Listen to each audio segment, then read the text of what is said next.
Well, greetings everyone, and welcome once again to another Wednesday night right here on the Sportz Krib.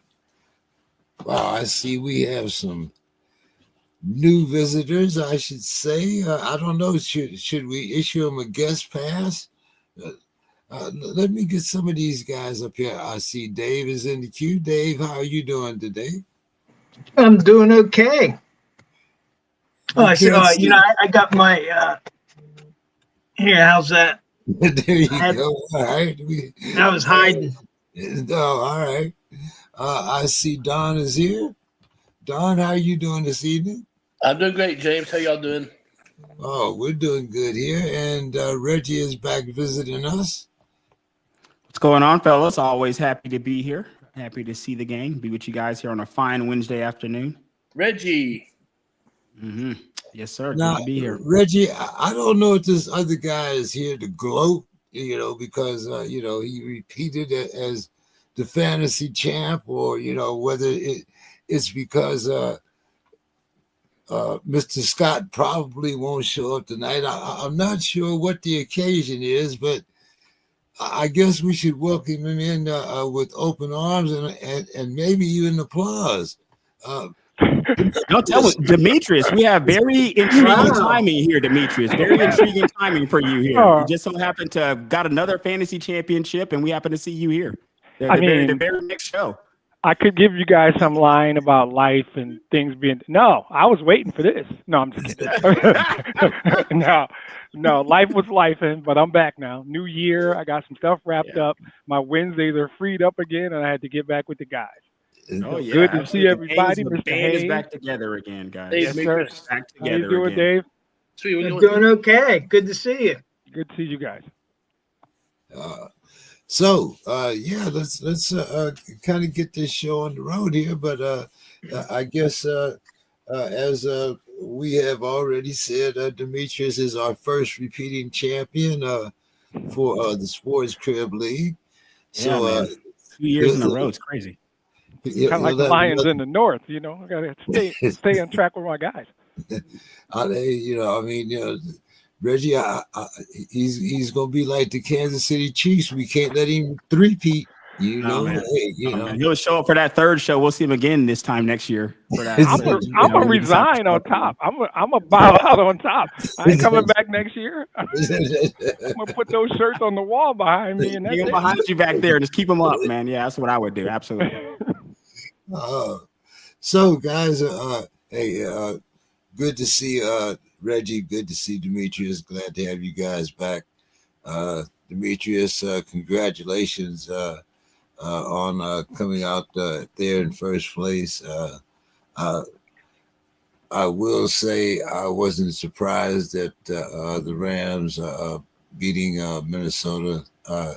It was just a matter of me, Sam Darnold, finally showing who he is when he was with the Jets. But, that's another conversation. Yeah. There's also a thing called the Honolulu Blue Flu. Look it up.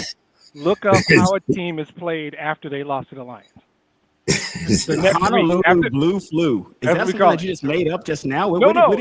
It's been going through Detroit all year. I don't think any team has won the next game after losing to the Lions. It's some ridiculous record. Maybe somebody's won one, but it's a legit thing that is we're pretty proud of it.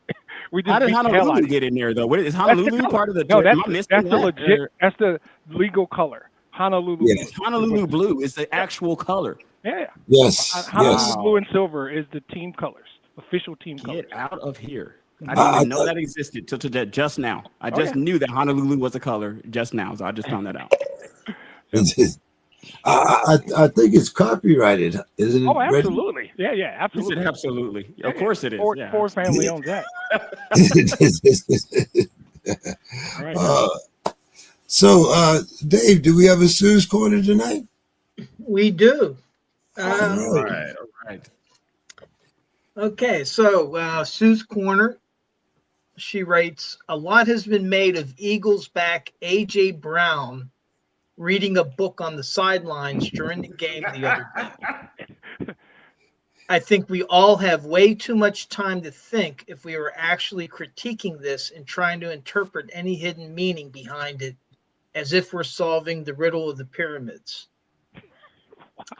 Even after Brown explained it, I was watching the game, Sue was watching the game, and I just thought, okay, he needs to be able to recenter himself between playing times, and what a great way to do it. I was pretty close to being right on that, even though I didn't know what he was reading. So I thought I'd look into this book and what it's all about, as I hadn't heard of it before. The book is called Inner Excellence, Train Your Mind for Extraordinary Performances and the Best Possible Life by Jim Murphy. His philosophy as a failed athlete himself is to help athletes that had lost their joy and passion for life and their sport as they struggled under the pressure to perform. Brown takes the book to every game, and his teammates call it the recipe. Brown came across the book, it's believed, thanks to Eagles defensive tackle Moro Ojomo, who received it from a chaplain at the University of Texas who happened to know the author. The book has been around since 2009 and has been lauded by athletes in different sports, such as golf, swimming, and others. It's basically trying to get you not to be so hard on yourself that you lose focus and end up self-defeating while trying to perform. This book has had a great boost in sales this week thanks to this unexpected interest in Brown's sideline activity. I guess it beats throwing things, Tom Brady and his tablet, eating, Mark Sanchez's famous hot dogs and chicken fingers incidents, Cam Newton flossing when playing the Steelers when on the Panthers team, and actually sleeping, not to mention some not too subtle bathroom breaks. So that's Sue's Corner, which I thought was pretty interesting. I was unaware of the book and all the interest being taken in him flipping through the pages during the game. It was like a controversy, Dave. Like for some reason, it was controversial that the man had a book. Maybe owning a book is controversial these days. That's right. Apparently. Hey, the reading period is right. They're like, what is he doing there on the sideline? Is that reading? Yeah, absolutely. Yeah. I actually initially thought it was the specific book that was the controversy, and then it was like, no, they're just mad that he's reading.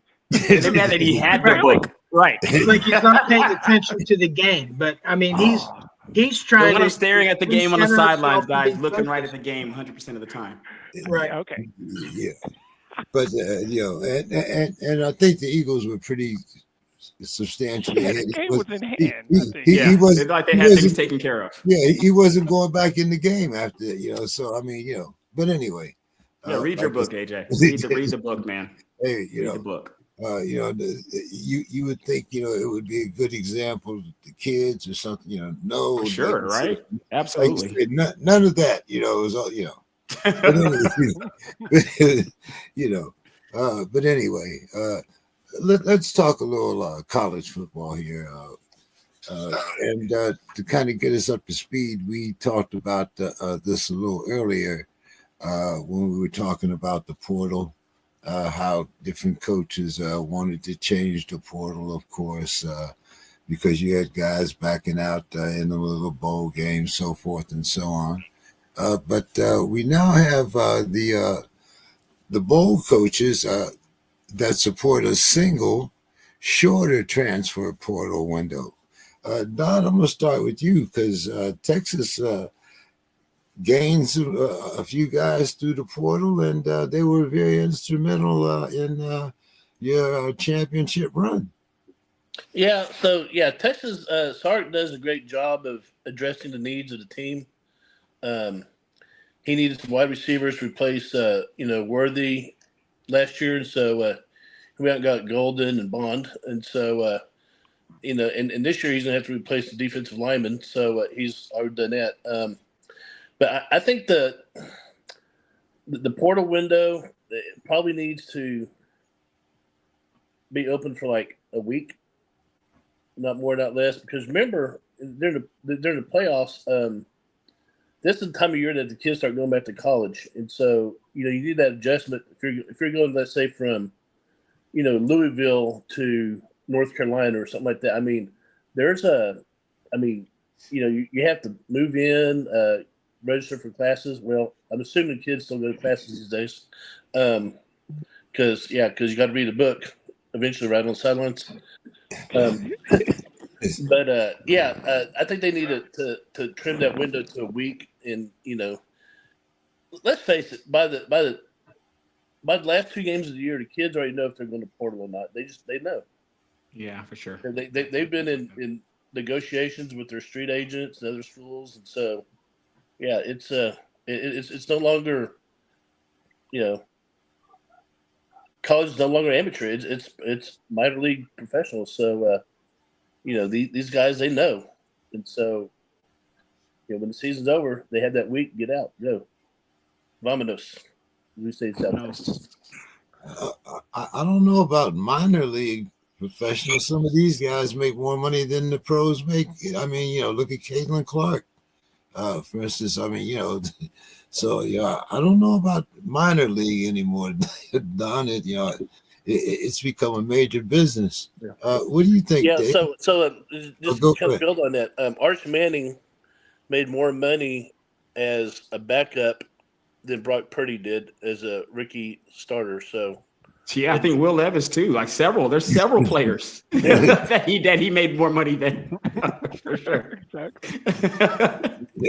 Arch Manning made more than Quinn Ewers, who's a starter. So go figure. Yeah, man. What do you think, Dave?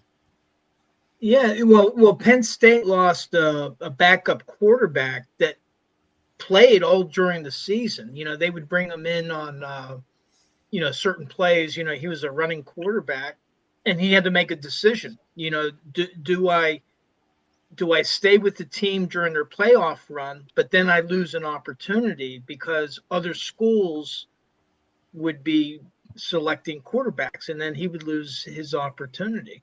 So he selected to enter the portal, so Penn State lost him for their playoff run. And frankly, I think that I don't mind how long the portal is, but it shouldn't be open until after the championship game. The portal should not be open while playoffs are going on, because a lot of shenanigans can be played. You can try to poach away somebody's backup players for their playoff run. And with a 12-team playoff now, so much emphasis being put on that. Well, they should be playing with the players that they came into the season with. So what I would do is I would just simply limit the portal until after the championship game, and then it could be, you could have a longer period if you wanted to, but that's just my thought. What do you think, Demetrius? I think Dave hit it big time. It's for me more about the win, right? They have 2 windows now, and that just doesn't make any sense. But more than anything, it created this chaos. Boise lost 11 players for a quarterfinal playoff game. They had 11 kids in the portal. So after the season, and I'm old school, early Black Sock Alert, I still like bowl games. I don't care if it's the Duke's Mayo Bowl. I don't care if it's the R&L Carriers Bowl. There is still something about the bowl game that I like, right? My team tends to play in those kinds of shit bowls. So that's probably why I like them so much. But so they want to protect the integrity of the bowls to some degree, but more give the student athlete a little less chaos. Don said they already made their decisions. They know what they're going to do. But if you do that, you let them play out their season. You don't water down quarterfinal playoff games. I'm not saying Boise would have won, but their backup court, there's some players that they were missing, right? And then if you care about bowl games like I still do, you kind of protect the integrity of them too. So right about now, early first week of January is solid. They can still get in time for spring practice. There's a logical way to do this, and I think they got it figured out. Reggie. It's going to echo the same points that Demetrius and Dave. I don't really have much to add to that. It's not to me, it's the win way more than the fact that it exists and anything else having to, like, kids shouldn't have to deal with a choice like that. Like, you shouldn't have to deal with the choice of whether I'm going to join my teammates or have to look out for my future. Right. You know what I mean? It's not fair. It's not a fair decision for, I don't think anybody, forget kids, anybody to have to make. And it's just a product of them just moving the date. Nothing really changes as a result of it. Right. They're going to move it, guys. There's no way this continues. Yeah. I don't think. I think at some point it's going to be moved. Yeah, it has to be. Yeah, more like you said. There's two windows now, and that was something that we had discussed earlier. But now you see the bowl coaches getting behind it, so we might see some type of resolution. Don, you had some key players declare for the NFL after the Rose Bowl. We do.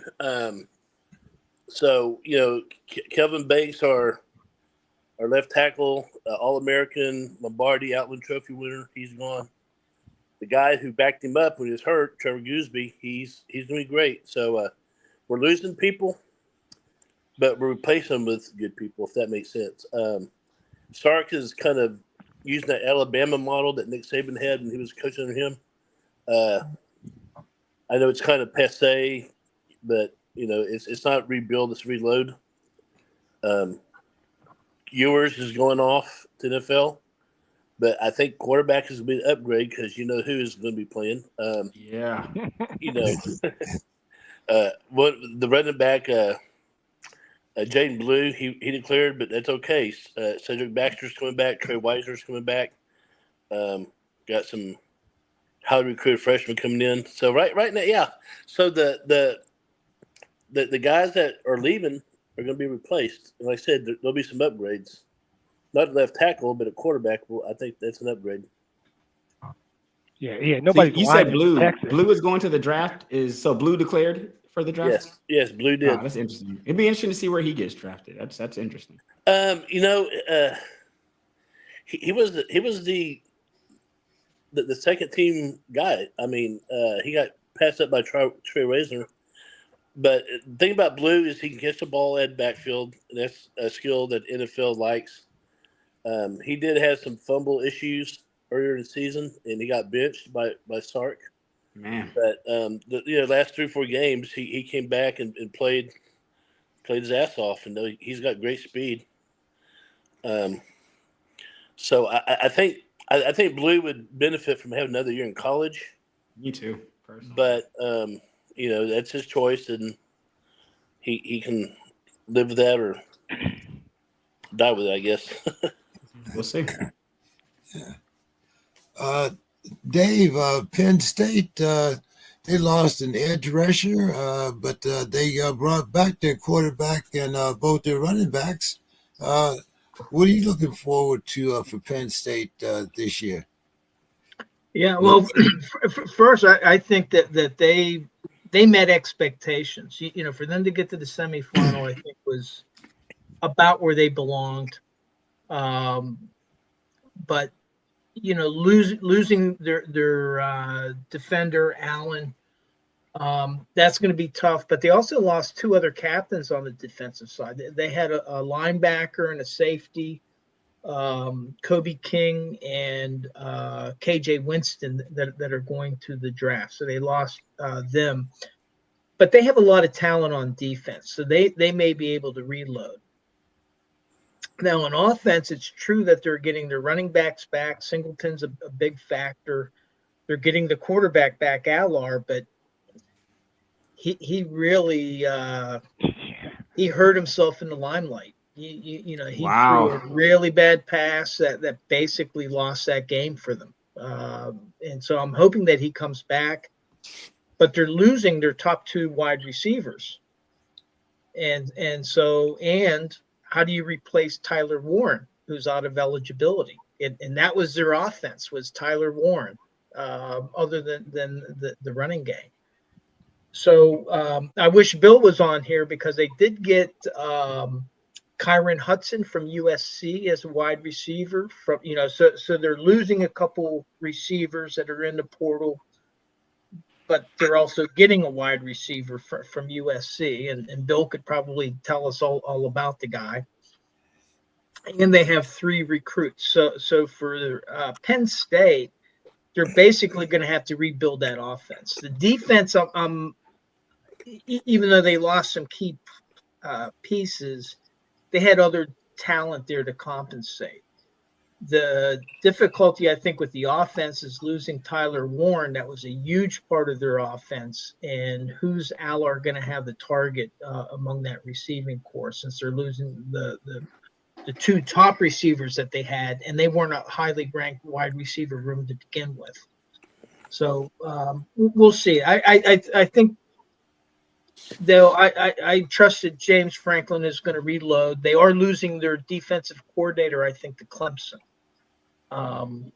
But I think that Penn State should be okay. I don't see them as a championship team, just like I didn't see them as a championship team this year, but they have a good shot at making the playoff, and we'll see how far they go.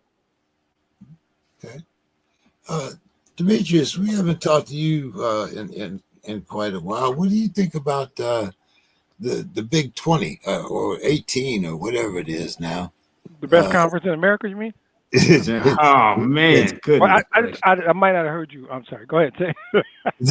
He didn't say the SEC, Demetrius. He didn't say the SEC, by the way. Good. That's not what he said. That's not what he said. I just want to put that out there. I could come up with data. I'm not going to even do that. I'm not even going to do it. It speaks for itself. It's tough. My team isn't there, so it's tough. But we're not really still doing that whole SEC rules the world shit. We're not still doing that, right?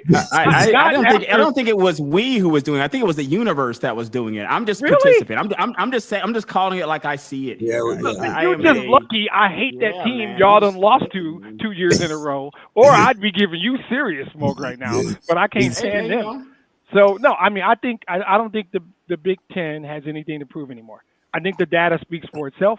I think that as much as I like Marcus Freeman and would like them to win, and I'm not going to jump the gun, the conference, I think, showed itself well. You can say Indiana was a fraud if you want, but you can't say that about Ohio State. And I believe, as much as people give James Franklin the business, deservedly so, he's 2 plays.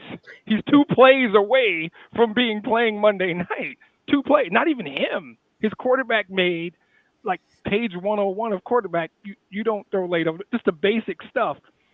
And it happens. But they're 2 plays away from being an all Big Ten championship game.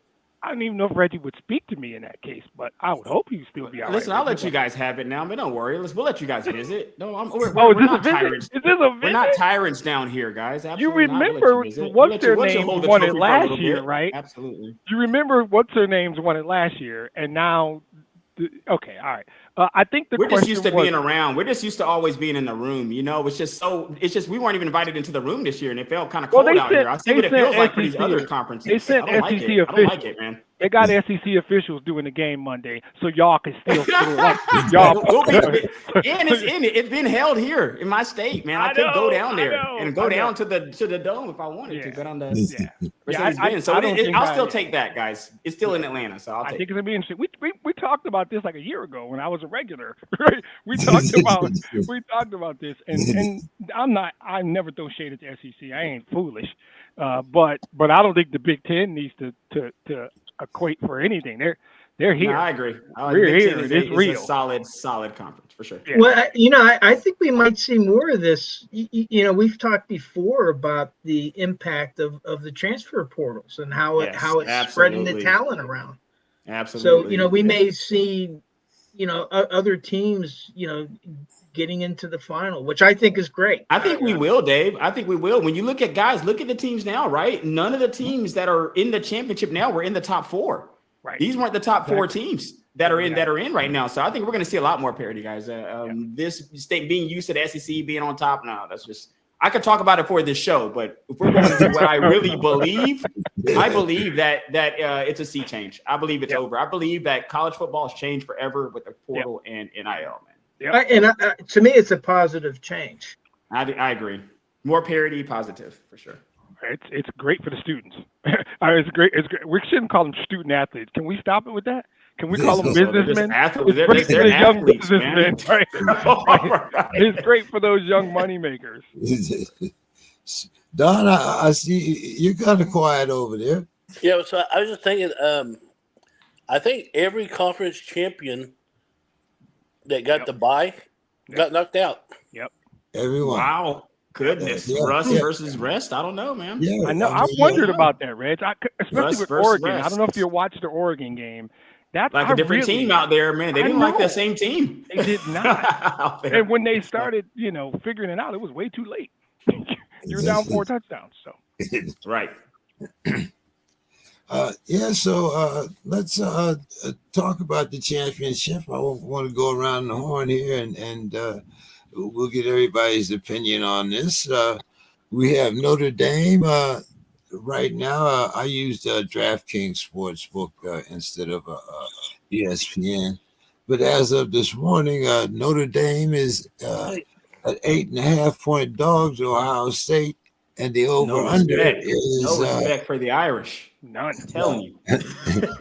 And the over-under is 46 and the hook.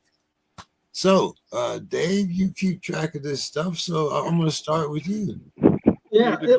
So you have Notre Dame minus 8.5? No. Or plus 8.5? Plus 8.5. Yeah, so minus is what we have in the email. So I see the minus you're looking at there, Dave. Yeah. Okay, so it should be Ohio State minus 8.5. Right. Yeah. I think that's more realistic. That should be interesting. I mean, Notre Dame, I think, is limited. I think on their offense. I'm not so sure about their passing attack. It worked against Penn State. You had the one defensive back fall down twice on the same play to give up a touchdown, which was a little bit embarrassing. But man, I like Notre Dame's story. I like the coach. I really do. I like that guy a lot, Freeman. But 8.5 points. Let me say that Notre Dame keeps it closer than that. So I'll take Notre Dame in the points. And the 46.5, it's a championship game. I'm going to go with the over. I think that there might be some scoring in this game. Okay. Don, what do you think? Well, so it's not sour grapes, but to me, the championship game was played last week. What you said, what you did say. You said that Penn State. I said whoever wins Ohio State, Texas will be national champion. But yeah, I do like Marcus Freeman. I mean, that guy's a class act, and it is a good story. And I like Marcus Freeman a lot more than I do Ryan Day. Goodness. But I have a lot of respect for the Ohio State program. I have some respect for Notre Dame. I just think that Ohio State has played these type of games in recent past, and Notre Dame is, they've struggled. They kind of go back and forth. They've been like better than mediocre, but less than great. And I think this year is a breakthrough year for them. But I think Ohio State has been there. I mean, they've been. What's the adage?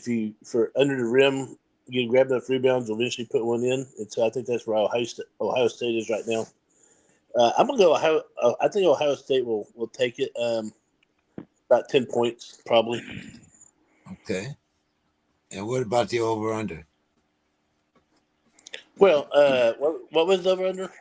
46.5. I'm gonna go over. Okay. Just so that you know, Robert Wardle, he commented in the comments, Ohio State by double digits. Wow, goodness. So goodness. that no love for the Irish across the board, like nobody. Yeah. Well, so Texas and Jade Barron, they held Smith to, I think, one catch for 3 yards or something like that. I think Smith's going to go off on Notre Dame. Notre Dame doesn't have Jade Barron in the secondary, so he might split out for another 100-yard receiving game. Yeah. I mean, after being held to 3 yards, I think he's going to go off myself. Now, I think it's going to be a double-digit win, but I'm a Buckeye, so Yeah. And I've been waiting, Reggie. Just since you said you didn't know, I've been Yeah, waiting. are you gonna pull that out for me, man? Oh yeah, man, that's so that's I've been so waiting, nice. I've been waiting 3 years to give away this goddamn show. Okay. Oh, I'm glad I could help. So, hey. But Reggie, yeah, I think it was. Or did we get? So of course you guys know that I suck at this. So we're always going to take that with a first grain of salt. We're going to preface this statement with I'm terrible. But I am also going to. I do like the over on the over and under. I like the over. This is a heart head pick for me, guys. Like the heart wants Notre Dame. I really want Mark Freeman to do this thing and get over the line. That's where my heart is at.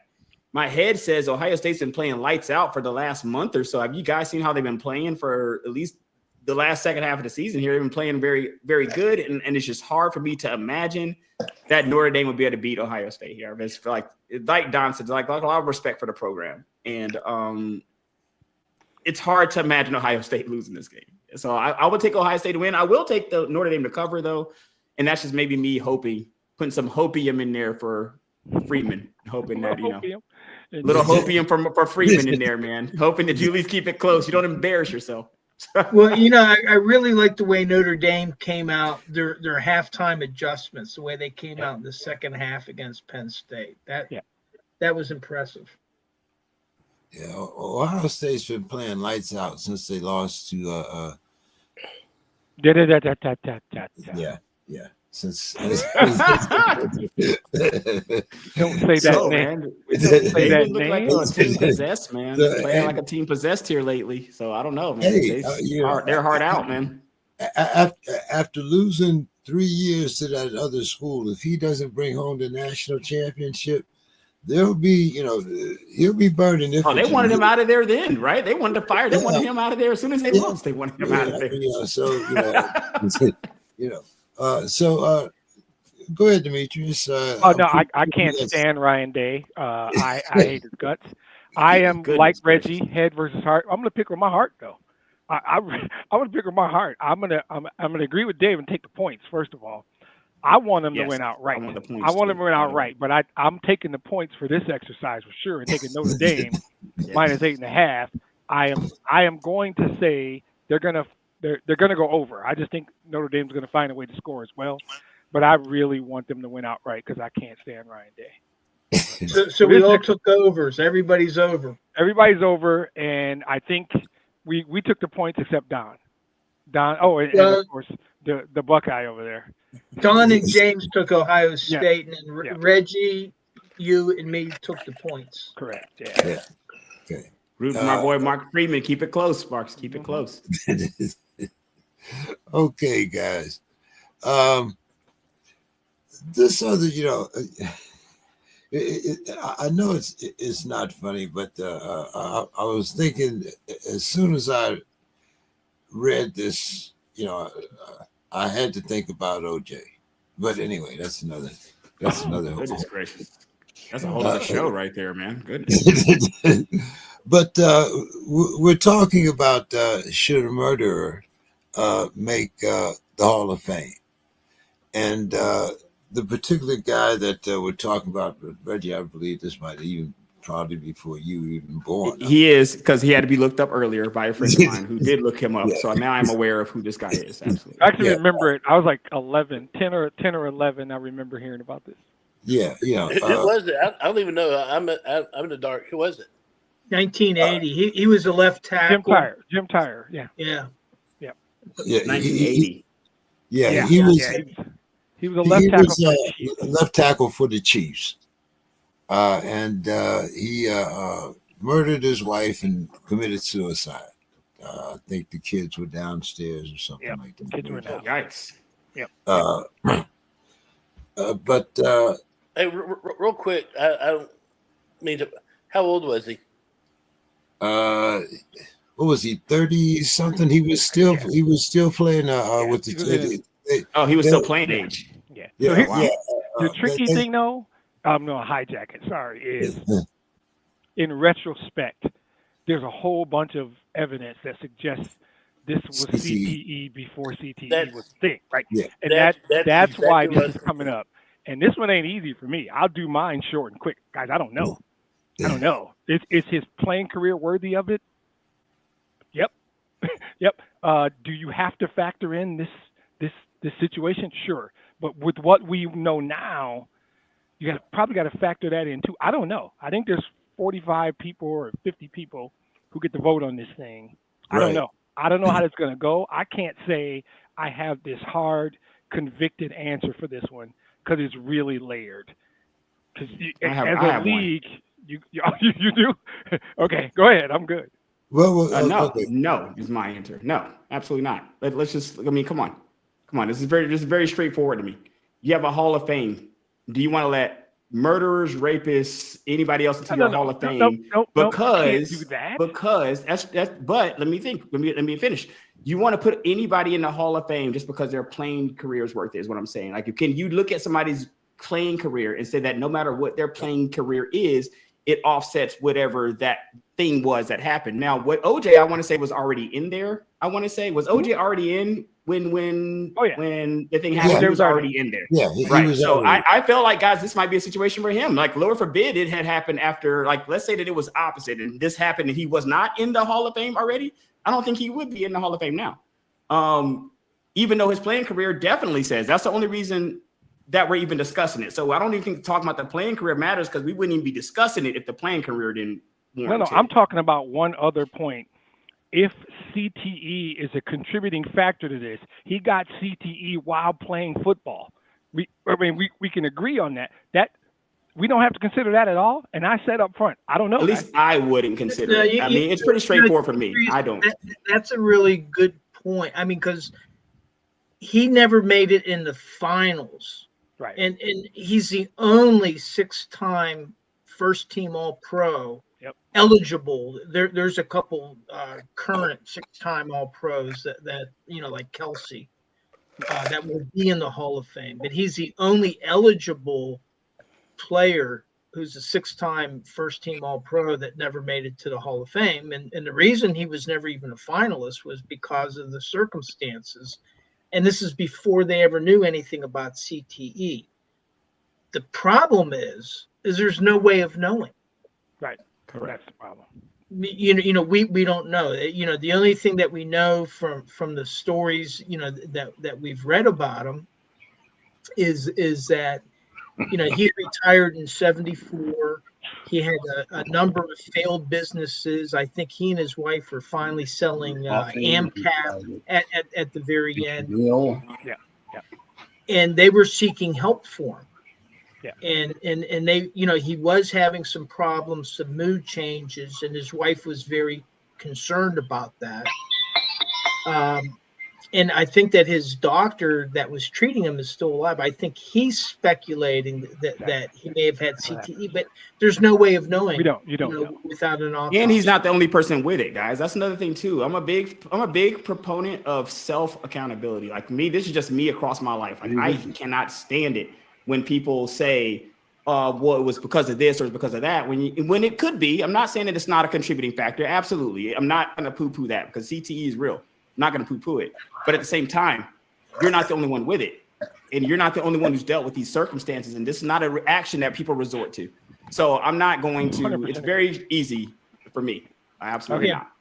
You have like Dave Duerson, who he didn't take another life, but he took his own. Yeah. And he purposefully did not shoot himself in the head so that they could determine. You're say out did the same thing, right? Yeah, I heard that about say out for sure. So I think it's not. I get what you're saying, Rex. I get what you're saying. I can't really push back on you. I just wonder if it's something that these 45 people are going to have to consider in their decision. I mean, it seems kind of nuanced for sure. It doesn't seem like straightforward. It's just for me to always is going to be like, did somebody else, when we're looking at the general, is this something that 1% did? Is this something that 0.5% did? If it's something that 40, 50, 60%, then I can say, okay, it's a trend. But when you're an outlier, the way that you are, given what the circumstances are, it's hard for me to cape for you. Yeah, and to Dave's point, there's no real evidence. His doctor did kind of suggest it, but we don't have any real evidence. In 1980, you put some dirt on it and went back out in the game. There's a couple of folks, Robert Wardell and Jay, are making a number of comments, but I think that they tend to agree that he doesn't belong in the Hall of Fame, and he does not with the guys that are there that didn't commit these atrocities. No. Yeah, that's fair. Don, what's your thoughts here? You got any thoughts here? Well, no, I was playing devil's advocate. Go back to OJ. When he was playing with the Bills, and he set the record, 1973, with over 2,000 yards, set the record. In like 14 games too, by the way, guys. Yeah. He did it in fewer games. When he was carrying the football, he didn't say, you know what? In about 20 years, I'm going to kill my wife and her boyfriend and try to run from the cops in a white Bronco. I don't think that crossed his mind. So my thing is, again, devil's advocate, I think Hall of Fame is pretty much decided on what you did as an athlete, not what you did after. That's just me. Hey, Don, by the way, a question came up. Were you a lineman? Yes. Yes, he was. Of course he was. Of course. Yeah, of course. Look at the guy. Of course he was a lineman. Well, I've met him in person. I've been in his house. He's a lineman. That is hilarious. That's funny. Now, I'm surprised that Mr. Scott doesn't want to jump in on this because he's been an advocate for Jim Marshall all of these years, and this guy is being touted in the senior category, which Marshall would be a part of. But Jim Marshall's he's at the Hall of Fame? He's not. He's not in the Hall of Fame. But this guy, it's a travesty, by the way. But this guy, is being nominated for the Hall of Fame under the senior category, which if Jim Marshall was going to get in, he would have to go in under this category also. So I thought for sure Mr. Scott would have something to respond to that, but I guess he's taking a break on us here. So. Jim Marshall's a badass. Jim Marshall might just. No, I do. I do have. There we go. It's just. I noticed that when my picture popped up, Demetrius started coughing, and he just started. Yeah, you're right. It seemed like he was having some type of an attack with me. Medical situation. But yep. but isn't that the same attack you have when we talk about my Steelers? Well, but you're still about that. Dave is the one that said when he signed off the last time I was on the show, a Hall of Famer, Tomlin, Hall of Famer. Wait. Dave said correctly. He's just speaking the truth. Wait, I don't hear any lies here. I didn't hear any lies. Well, let me get into hold it up. Wait, Mr. Scott. He never lost in his life. I'm just gonna put that out there. Hold on. One Super. Well, we can debate that at a later time. I want to say about Marshall, if I could, quickly. Yeah. That's what I wanted to talk about because we're talking about should a murderer be in the Hall of Fame, but yet we can't get Jim Marshall in the Hall of Fame. So I thought you would have a comment on that. I do have a comment on that. And Jim Marshall, I'm just going to go through a couple of things here. Most seasons played by a defensive player, 20 years, tied with Darryl Green and Junior Seau. Most complete seasons played by a defensive player, 20. Most consecutive games played by a defensive player, 289.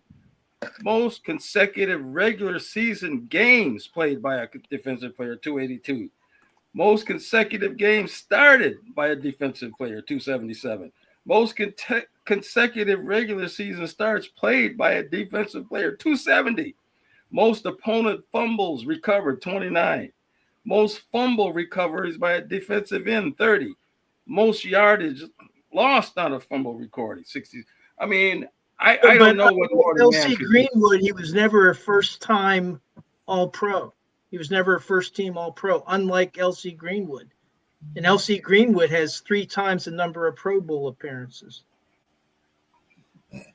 So Length of time, the records, these records stand by themselves. I mean, the length of time, longevity. I don't see how the man could be denied. I mean, really. Y'all know how much I hate agreeing with Mr. Scott, but he's absolutely right. I'm not even going to argue with him on that. Yeah, I don't mind him going in right after LC Greenwood. I'm good to go. I don't realize that he played at Ohio State. He played at Ohio State with Paul Brown, and he was at Cleveland his rookie year in 1960, and he came to the Vikings with the expansion draft. That's how he got to the Vikings, and he had this long. I mean, I've made my. In baseball, we call that Cal Ripken. Wow. Yeah. The Iron Man of football, Jim Marshall. Yep. Yeah. Yeah, well, like I said, it's it was something that came up when I saw it, and I thought you guys might like to talk about it. So Don, after firing McCartney, Jerry Jones and the hiring staff must go through a mandatory inclusive hiring practices session ordered by the I guess it's the owners that do this, but in the meantime it says like we're all talking about Prime and whether or not Jerry would hire him just due to the conflict in television time, but Don, what do you think? Can you see Prime in Dallas? He'd also take care of Jerry's DEI problems. Well, so I several months ago we talked about Dallas and the season. I said, and you go back and find the show because I'm gonna keep receipts. But I said Deion Sanders will probably be the next head coach of the Dallas Cowboys. I wasn't sure it was going to be this year or next, but Wow. The Cowboys shit themselves, and so there has to be a scapegoat. McCarthy's a scapegoat, and Jerry is going to he's going to get Deion if Deion will agree to come. I really believe that Deion Sanders will be the coach for the Cowboys. Wow. If you watch the Colorado football game this year, Coach Prime is on the sidelines wearing a Stetson cowboy hat. That was a subliminal message. He wants to be a cowboy. Wow. So he's a legend in Dallas. He and Jerry Jones have a pretty good relationship. Jerry will wheel and deal, try to get his son maybe be the quarterback. I don't know. There's a lot of stuff going on right now. But so Mike Zimmer, defensive coach, huh? Mike Zimmer, huh? I don't know, maybe. Goodness. Sue agreed with you, Don. The other day, she was telling me, "Hey, wouldn't it be a publicity coup if Jerry Jones hired Deion?" Yeah, Jerry likes seeing his name in the papers and on TV, and like I said, ask me who the owner of the Seattle Seahawks is. I couldn't tell you who owns the Raiders or the Rams, but we know that Jerry Jones owns the Cowboys. I think he likes people knowing that. I think that's what he. I think it seems like as time goes on, he likes that more than actually winning championships. He likes people knowing that they actually own him. And me, I own the Cowboys versus us winning anything, because that's not a good job right now. It's not a great job. It's a lot of money owed to the guys that are just injured, not even playing. Man, McCarthy should be happy he got out of there. To be honest with you, McCarthy go to like the Bears, some new lease on life. Man, absolutely. I don't know if we want to do that to. Lovey's still out there. Man, Lovey's going to stay out there. I'm pretty sure. Hey, What do you think there, Mr. Scott? Dion going to Dallas? I like it. I like it. I'd like to see the spectacle of it. I mean, I'd like to see how Jones would navigate this. I'd really like to see that, and it would be very interesting, obviously, if Shedeur win also a package deal of sorts. Goodness, how would they pull that off? That would be interesting to see that. That would be interesting, guys. That would be extremely interesting. Well, if they were able to make that happen. They have what's the kid that they got from the 49ers? Trey Lance. Would you rather have Dion and Shakur, or would you rather have they have more work to do. Like Shedeur just can't just go there. Like there's a lot of things called a draft they got to get through. Like how is he going to go there? They're not picking in the top 2 or 3. Look, stop it. That's an unmitigated shit show. How is he in there with his son as the quarterback? Yeah, and these are grown men. These aren't college kids. This isn't these Colorado. Are grown men. He's not going to be showing favoritism to his son. Micah Parsons is in that same locker room. You think Micah's going to be down for that nonsense? Why would he? Still got Dak there. He's making $60 million. That's the biggest elephant in the room, in my opinion. But Don made a good point earlier, though. It would be a show. Everybody would know. Jerry would have great press conferences. They ain't gonna win any games. I guess that doesn't matter anymore. They ain't gonna win any games. But it would be a fantastic show. ESPN would have a dedicated morning show to them. But the idea of coaching his son in a pro locker room, no. Well, let's take Shakur out of the picture. What about just Dion? Do you think that Dion? I mean, like I'm with Don. I think I don't think there's enough TV time for the two of them, and especially not after the game, because Jerry's the only owner that goes in the locker room after every game. Yeah. I don't think Dion would care about that. The reality is Dion is the brightest light in the room, every room he's in. Jerry would have the problem. Dion, it's not going to be a competition, guys. Dion is intriguing. No. He's inspiring. Dion is one of a kind.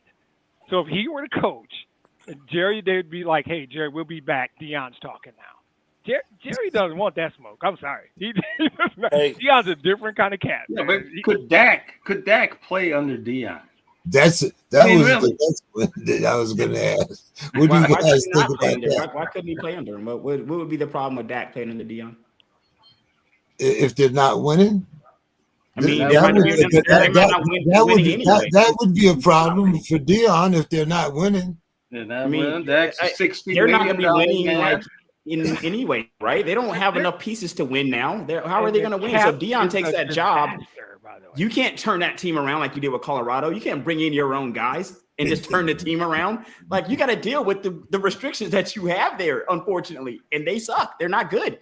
So I don't understand. Unless you can deal with those restrictions, you just pay these guys. The ink hasn't even dried on these contracts. So unless you can deal with that, you got to have a realistic, anybody who takes that Cowboy job needs to have realistic expectations of what you can do to turn things around relatively quickly. Any more comments on the Dion Jerry show? Well, I was just thinking, imagine Deion Sanders winning, a Super Bowl, and Jerry goes to a party, gets drunk, and fires him. It wasn't Dion, it was me. Man, that would be amazing. God, that would be so amazing. That would be so amazing, man, for all that to happen. Yeah, man. He's like, I did it once, man. Let's get this guy out of here. Again. Absolutely. Did this before. Do it again. Right. That's why people from Arkansas should stick with their own liquor, not drink other overlooking something. Dion has shown he can coach. Now, maybe that's just at the college level. Maybe that you have to really look at it. But he has shown that I think he has shown that Colorado was a moribund team. They hadn't won any games. They were really at the bottom, and Dion brought them up. So he also brought in like a whole lot of talent. Yeah, he brought a whole squad with him. The league has something called a salary cap. and you paid Dak and you paid CD, unless you're going to rebuild with a Micah Parsons trade, I mean, Reggie mentioned it. That's a whole rebuild. It's a whole ass rebuild. And it's an expensive rebuild, guys. It's a rebuild with money being spent. I mean, you got Dak with a $60 million contract. I mean, you can go down the line. Have they paid Micah yet? Because Micah wants his money, guys. Micah wants his money, and he deserves it. Let me be clear. Dion can coach in the league. Dion shouldn't coach at Dallas. That's what I'm saying. I don't think that situation right now that's a tough situation. Jerry aside, it's a tough situation, talent and cap wise. Okay, let's talk about another guy that's been in the league before, and he's coached before, but now he's kind of going back home in a way. I know about the Vrabel family because I'm from Youngstown, and the Vrabels are from Campbell. It's like a little inner city rivalry there. So I remember the Vrabels back, when they were in high school. Damn, I'm old as hell. But anyway, so Mike Vrabel is taking over the head coach of the Patriots. Robert Kraft is kind of, admitted that he put Jared Mayo in an untenable situation. And Vrabel says that one of the things that he liked about the job was being able to coach Drake May. So, Reggie, what do you think here? I never like coaches being fired in one calendar year. I hate it. So even though I do like Vrabel for the job, my commentary is separate from Vrabel because I like him. I think Vrabel should have got a job last year. As a coach, I like him separate. But in general, it's hard for coaches to come in, establish themselves, bring in their whole move in, even get all their furniture in there within a calendar year before they're being fired and having to go somewhere else. So I don't not like it. I don't like it. It's inconsistent. It's something only bad teams do. So I'm not a fan of the one and done situation. Vrabel is a good coach in my opinion. I liked what he did in Tennessee, and I feel like he's worthy of the job. If we're talking about the job, but just firing coaches in 1 year is just something I just don't like. What did you think? What did you think, Demetrius? I agree with him. I don't think you can come into a bad situation, even in this league, and fix it in that short a time. I think that the Lions gave Dan Campbell a 6-year deal because they're glad they did too, right? Because they believed in him right out the gate. They knew they had the guy that fit what they needed. And a year and a half in, when they were 1-6-1 or something ridiculous record, it was terrible. She came out and had a press conference and said, "We're doing the right things. This takes time. We're doing the right things." And I think they're 35-10 since that press conference. I mean, it's a different kind of leadership, and maybe there's something behind the scenes we don't know about Gerard Mayo that made Robert Kraft say, "Wait a minute, I got this one wrong." Because there's a degree of leadership that when you get it wrong, acknowledge you got it wrong and fix it right now, right? You don't wait. And so maybe we just don't know that. I do agree with Reggie though. I don't know how you can say, okay, that decision I made a year ago was totally wrong. Without something major happening, you don't have time. You have time, and I think that maybe we find out something later. But all that being said, Vrabel's a good coach, and I think he's going to do a great job in New England. So. Yeah, me too. That's unfortunate part, right? Where you end up at the same point. Like I think Vrabel's going to do it. What do you think, Mr. Scott? I mean, Robert Kraft did come out and say that he put Mayo in an untenable situation. So, it's evident that he wasn't thinking about Mayo as a long-term solution. Well, I co-sign all the remarks about this one and done. I mean, that's an impossibility. I mean, when I heard that, I'm like, 1 year? Come on. I mean, that's not even a fair shot. That's not even to really see what he can do as a coach. So, that makes it almost like a revolving door type of a thing. But on the other hand, the coach that he did hire seems like it's a good coach. I mean, he has a good track record. I liked him in Tennessee also. Seems like a very good football guy. And I hate to, I agree with Demetrius. We don't know behind the scenes. I mean, that just really, I'm just really struggling with that. But, and that's, but one that just isn't fair all the way around. Yeah. What do you think, Don? I don't think you fire. I'm with you. You don't fire a coach after 1 year. I think you need 3 years. Definitely at the college level, you need 3 years to get your recruiting class in. But I think after 3 years, if you have a winner or not. I also like coaches getting fired mid-season. That happens all the time too. Baseball, basketball, football. Yeah, but I think if you show faith in your front office, your GM, and everything like that, you just don't do that. You hired a guy to do a job, and 1 year doesn't make or break you. You have to build your culture. You have to build your program. So I'm not a big fan of that. So I'm with y'all on that. Dave, why don't you wrap this up for us? Well, I mean, the way I look at it, he shouldn't have been hired in the first place. He wasn't qualified. Jared Mayo was position coach for 3 or 4 years, and that's it. He didn't have any other experience, and it was only with the Patriots.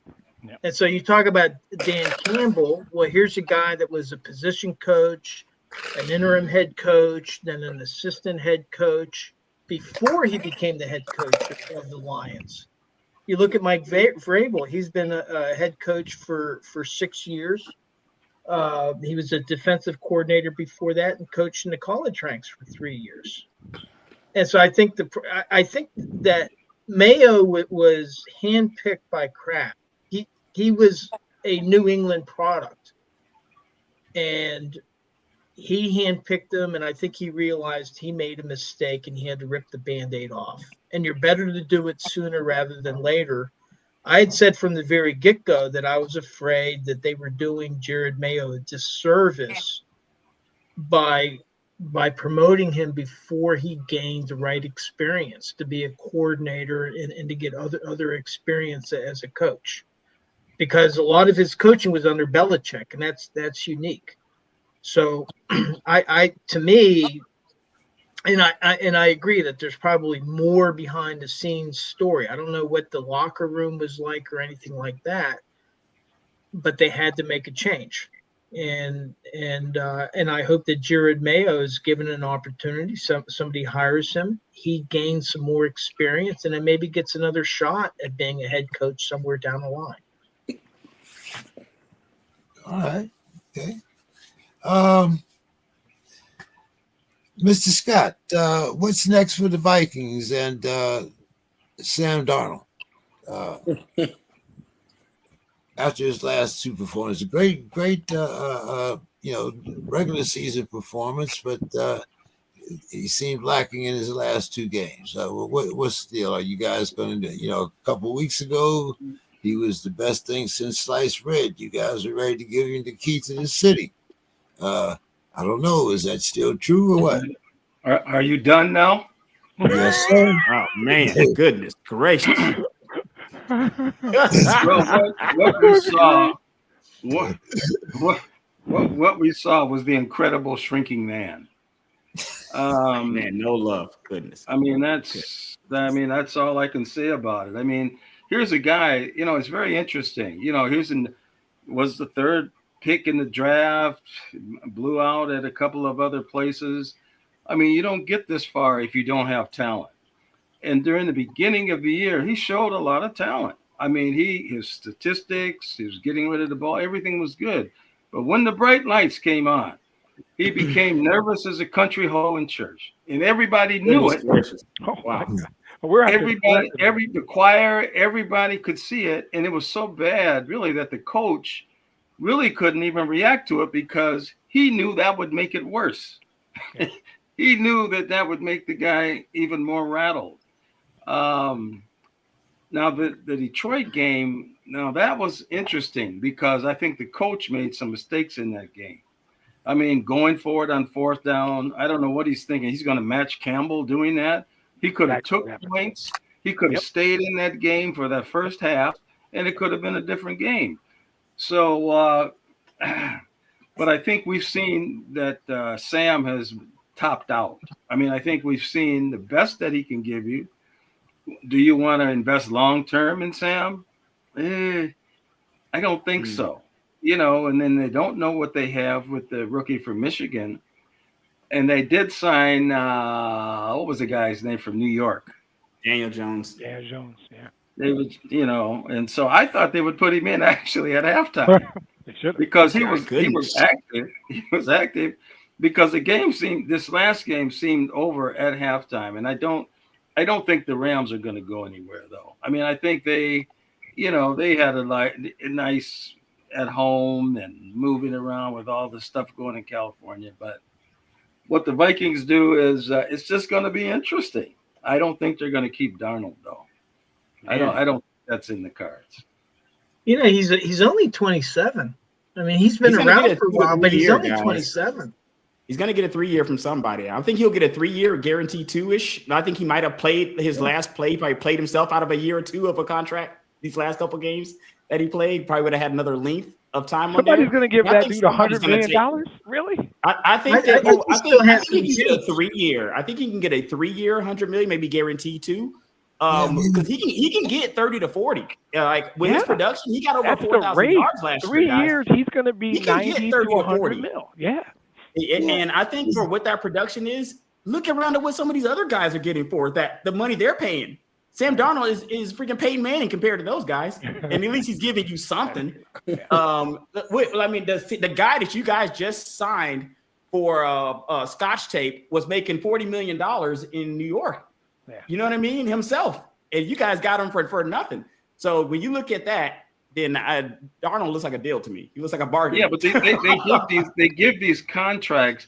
I mean, the guy in New York got that contract for one game. He beat the Vikings and Kirk Cousins in a playoff game. Yes, they talked themselves into it. Got rewarded. I mean, that was you know. I mean, so they just want to confetti the money to people when they win one thing. I mean, it's just like. So yeah, I think Sam will move on. I just can't see them having faith.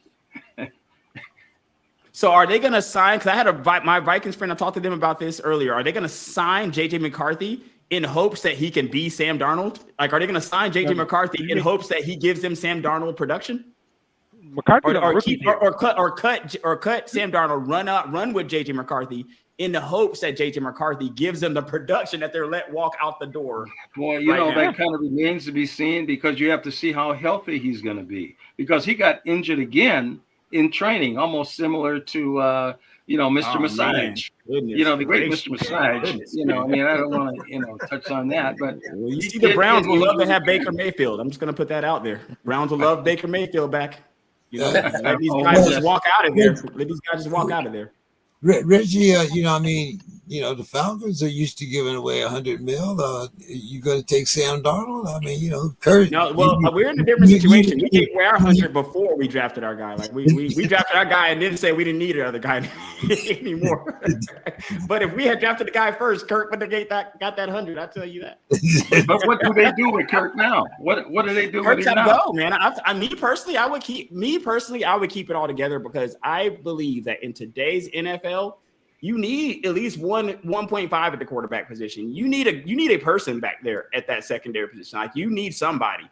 And you have teams that throw away a whole season as soon as their starting quarterback goes down. Their whole season is done. If I'm the Vikings, it's similar to the same situation where they have Darnold and McCarthy. I think it's a good situation to be in, just like we are in the situation down here. But I think Kirk's not McCarthy. He's too old. He doesn't have the years to just sit, So I think it would be doing Kirk a disservice to try to hold him here, knowing that we're not going to start him. I think Kirk can go and start for somebody. When he sat, he was 5th in the league in the league in total yards when we sat him.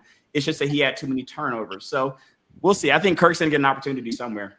Kurt too many teams that need quarterback. Kurt doesn't care. He cashes checks. That's his job. I feel like Kurt might have two more to cash. I think Kurt named him the banker. Kirk Cousins just cashes checks. He went to Michigan State. He know what he's doing. He's cashing checks. Gracious. Michigan State plus he is cashing checks. Absolutely. Okay, Banker, man. okay. All right, Dave. Time for the hard ones now. We got Russell Wilson. He says he wants to stay in the Berg. We also got some serious issues on that offensive line. So let's start with Russ. Do we want Russ back, Dave? Let me get my popcorn. Just a minute. Let me get my popcorn for this. I wish I had some popcorn. This is so good. For us, man. Goodness. And what do you think about I think Pickens, even though he's talented, I think he's turning into a cancer. Man, But yikes. Dave, you run it down. I know you just had a show last night talking about Monday night talking about the Steelers, but what the hell's going on? What's next for us? I'm getting kind of tired of this one and done, but Yeah, before the quarterbacks, let me talk about the coaching situation. There's a really growing segment, a large segment of the fan base that want Tomlin gone. And that's coming from all corners and actually some people that were previous Mike Tomlin supporters have seen enough. But here's what the reality is. Art Rooney II signed him to a 3-year extension last year. He signed for a contract through the 2027 season. And, I know that some people say, well, this is, you don't have to hold them through a contract. You can fire them, now. And the thing is Art Rooney II is not an owner like other owners. They say, well, he's a billionaire. Yeah, he's worth $1.6 billion, but that's all tied up in his ownership of the Steelers. And really he's not like a super wealthy, uber wealthy guy like Jerry Jones or Walmart, who owns the Broncos and stuff like that. He's a small town guy. And he's been brought up by his father and his grandfather, and I think he's gonna stick with Mike Tomlin. And Mike Tomlin, in his end of season conference, said he's already talked to Art Rooney, and they're right now they're in the midst of analyzing the season. Now with the coordinators, they are talking about that there may be some changes. They didn't allude to any because they said they're analyzing what went wrong. I know one change that should be made. I'm not going to put it out there. But okay. Well, with Arthur Smith, he's being interviewed. The Bears have already interviewed him, and the Jets are supposed to interview him. Why? What? How does this guy keep getting interviews? Fred is still salty. Okay. How does this guy keep getting interviews? Like he keeps bailing up. If he's hired away, well, then that creates an opening for the Steelers. But Art Rooney, they're going to keep him unless he's hired away. He's in the first year of his contract. Now, Terrell Austin, who, he's a very experienced defensive coordinator. He's actually contracted through 2025. It would be unusual, but not surprising if they let Austin go, because the defensive scheme in that wild card game was absurd. It was just ridiculous. And, to the point of where Baltimore had 11 personnel on for most of the game, we were a nickel defense for 45% of the plays. That doesn't make any sense.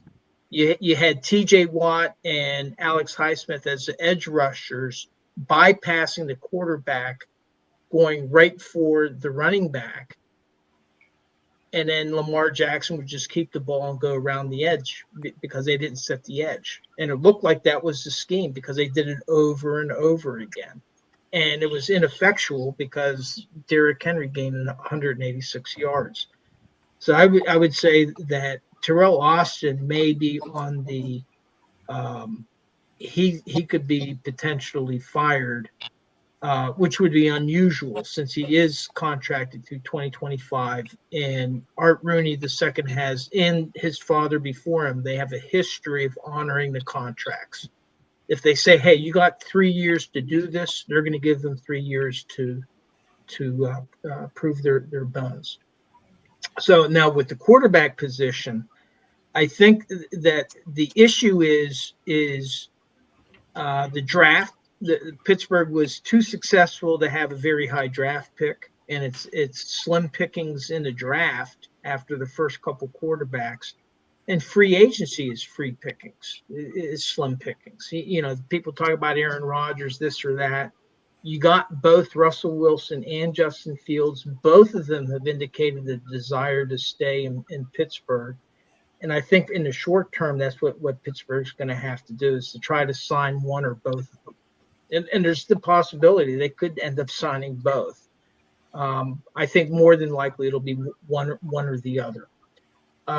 With the question about George Pickens, he's entering the year where normally they would make a decision on whether to offer an extension or not. Pittsburgh doesn't have a big history of offering extensions to wide receivers. They have done it, but it's either you got to extend them or try to trade them if you can. And we'll see. He's a very talented guy. The problem is you trade him away and you have nothing in your wide receiving room. It's an empty room. And you got guys like Van Jefferson and Williams that they got from the Jets. They're free agents, so that they could have an empty room. So it'll be interesting to see what they do with Pickens and how they rebuild the wide receiver room. Najee's a free agent too, right? And Najee is a free agent because I haven't Pittsburgh seen did agents not to re-sign exercise him the either. option on him. Correct. And so, really, and Jaylen Warren is a restricted free agent. So really, the Steelers are going to sign Jaylen Warren. The problem is that Jaylen he's a good back, but he's not a horse. He's not going to be able to carry the whole backfield. So it depends on what the market is for Najee. If Najee can get $7 or $9 million a year, he's gone. Pittsburgh's not going to pay him that. If the market's not there, maybe they bring him back on a discount, or more likely is that they go to the draft. I see. I had a question here. Which one, David? I think among the quarterbacks, who do they keep, Wilson or Justin Fields? I think Justin Fields has more upside for the future. And the thing is, you don't really know. You have other quarterbacks that were like late bloomers, and unfortunately, Fields had a bad situation in Chicago. He went through several different coordinators. I don't think he was very well developed there. So I think that he has more potential upside. I think we saw the max that we're going to see out of Russell Wilson this year. Now, if he had a better offensive line, Dan Moore and Broderick Jones led the league in sacks given up, which is pretty bad for your two tackles. Well, plus you got to actually pay him more than $6 this year. So well, Dan Moore is going to be gone. Russ. What's that? Russ. You have to actually pay Russ some money to be your quarterback this year. That's got to factor into it, right? Yeah, but it's how much? I mean, they could probably pay him about $30 million. I think that the Steelers have about 50 some odd million in open cap. Giving Russ $30 mil? Am I missing something, Reg? We're out here giving Russ just the money. Who else? I don't think who else you going to give it to. Like when you look, somebody's got to get the money. You're giving Dak $60 million. Yeah, I was gonna say. I think Russ is at least half of a Dak. He's correct about that. He's at least half a Dak. I think with the Steelers, they're done, in my opinion, Dave. And we talked about this at the very beginning of the season when we came out of the draft. Remember, I was on the show with you and James, and I said it really worries me that we did not address the receiver position. I remember telling you guys, it worries me that we didn't address it. We came out with the same, we had George Pickens coming in, and we kind of came out with George Pickens. And I was like, when you look at around the NFL, it's an arms race in that category. When you look around, And if you don't have multiple guys, you're going to need a Patrick Mahomes or Lamar Jackson or Josh Allen back there to make up for that. And we already knew coming in that Justin Fields and Russ weren't going to be that. So it worries me now with the George Pickens situation, worries me even more. And the Najee situation worries me even more than that. I don't like to see a skilled player exit like this and just feel like you can just make it up in the NFL, because we're coming to the point now where it's hard to do. What was very sad to see is at the end of the game, you had Pat Freiermuth sitting right next to Najee Harris on the bench after that wild card game, and they're pretty tight, those two. And we just paid Pat, and Muth deserves his money. Muth is a solid player, so we can't lose him. And I don't think you can lose. I think we need to be adding, in my opinion. I don't think we could lose George Pickens, and really with George Pickens, with Najee, with Muth, it's still not enough. And I think we would need to add and not subtract, but Pickens' attitude's concerning. That's concerning in the locker room. That energy's concerning. Well, and the thing is where Mike Tomlin has been good has been at managing these personalities, getting production. Antonio Brown had a fantastic career with Pittsburgh. The moment he left Pittsburgh, it was done. Right. Deontay Johnson actually had a pretty productive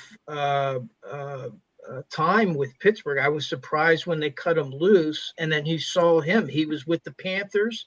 They traded him to Baltimore. Baltimore cut him. He went to the Texans. The Texans released him. So these other teams can't manage these players. And where Mike Tomlin somehow he's able to somehow manage these personalities. I think that's a strength that he has. You know, people say he doesn't know his X's and O's, and players like Art Motes, you know, people that played for him and know football, they say that's not true. He knows his X's and O's. You know, at least according to you keep overlooking one major point. He's been there too long.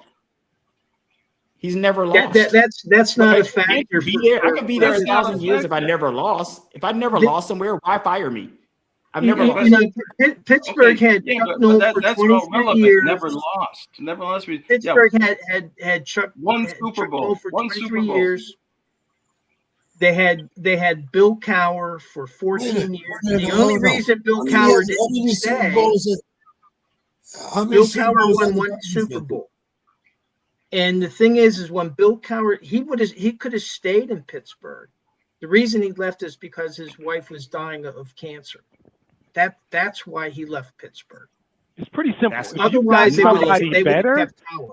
If there's somebody better you can hire, okay.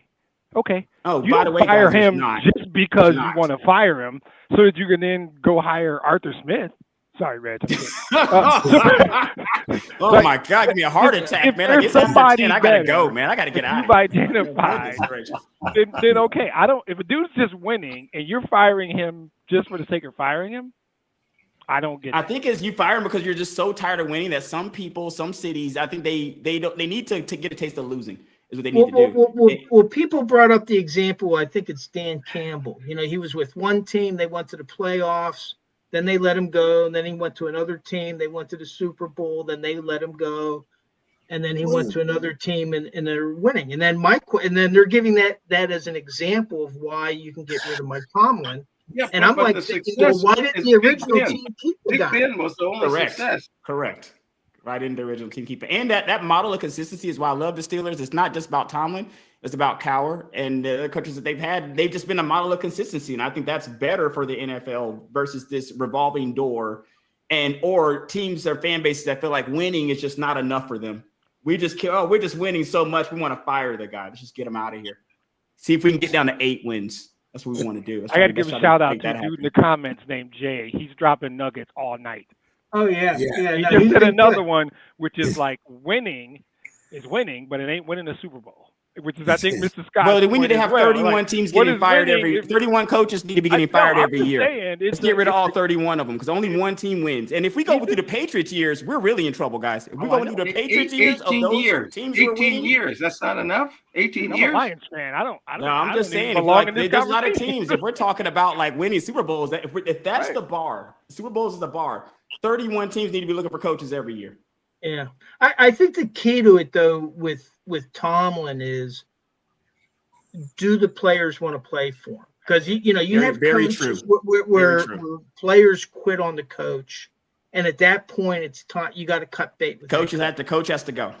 right. Coach has to go when that happens. And the players want to play for Tomlin, and players want to come to Pittsburgh to play for Tomlin. Yeah. To me, he's a keeper.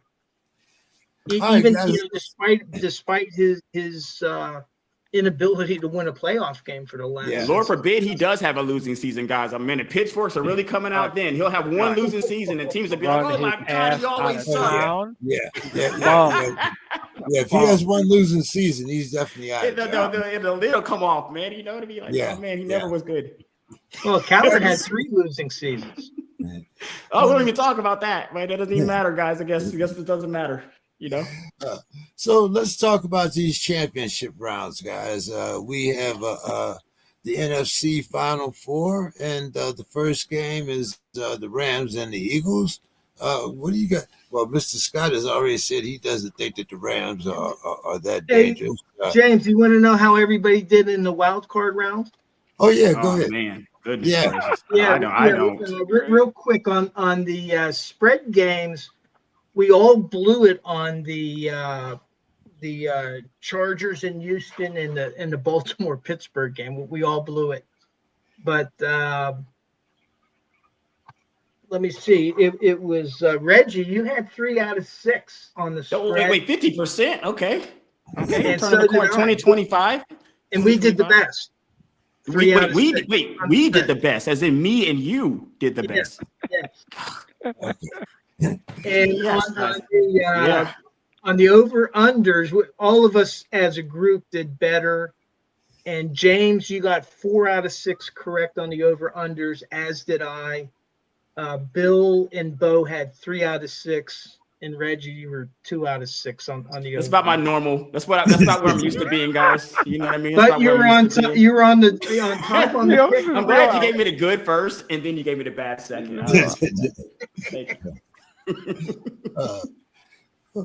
Okay, so let's talk about this championship round, the Final Four. As I was saying, what do you guys think about the Rams? Do you think that the Eagles, should be, maybe a little more leery of these Rams? We've seen, hey, Stafford. We still got that guy named Nakua out there. Cooper Kupp can't catch the ball, and Ron Williams isn't running that bad. He's no Saquon Barkley, but what do you guys think here? Not Mr. Scott. Mr. Scott, you already said you didn't think the Rams were dangerous at all. So, what do you think, Reggie? Oh, I like the Eagles here, man. I like the Eagles. I do think that now, unlike Mr. Scott, I do have some respect for the Rams. I think that the Rams were a team that you necessarily didn't want to play. Once you got to play, I think the Vikings learned that the hard way. That they're better than giving credit for, but I don't like them more than the Eagles, though. So I would have to take the Eagles here.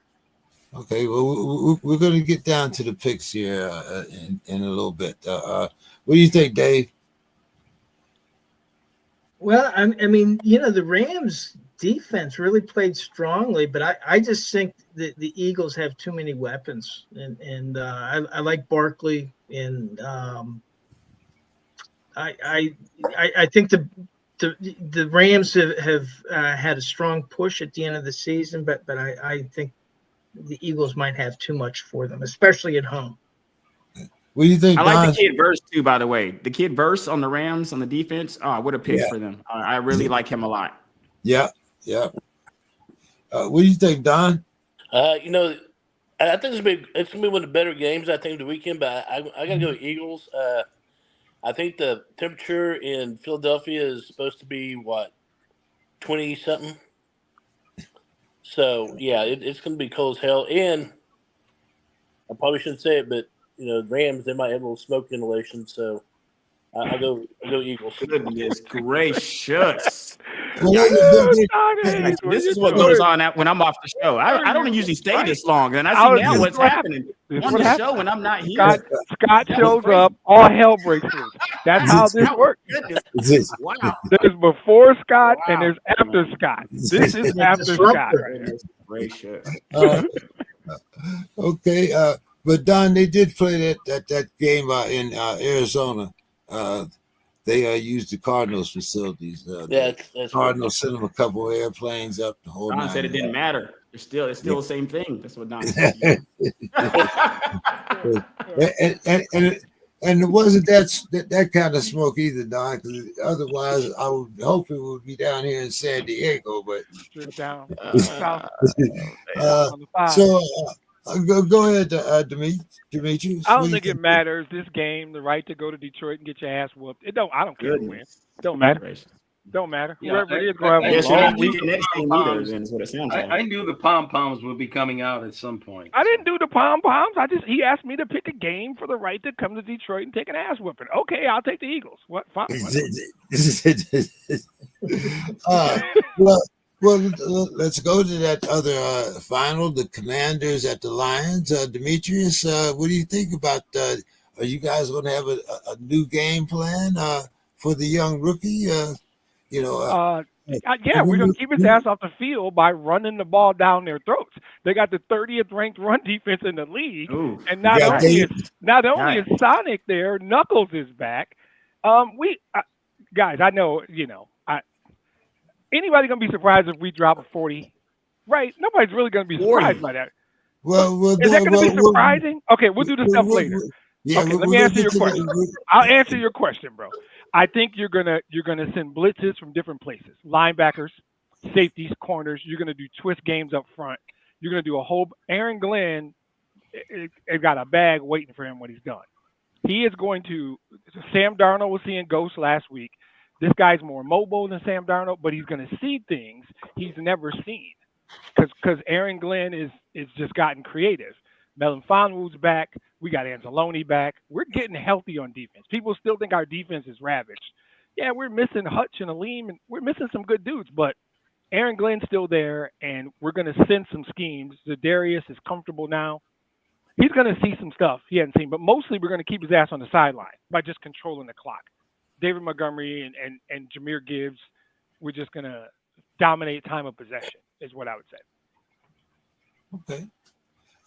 In the AFC, we have our Final Four. We got the Bills. We got the Ravens visiting the Bills. We got two guys with MVP status probably on the line. But Reggie, is King Henry the wild card in this game?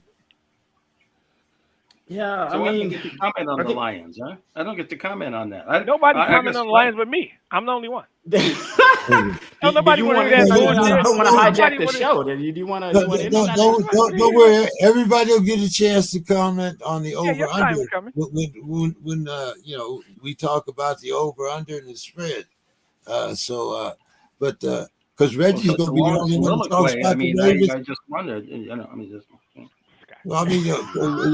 Reggie's going to be the only one to comment on the Ravens and the Bills. He's salty because the Lions done beat the Vikings 5 of the last 6 times they played.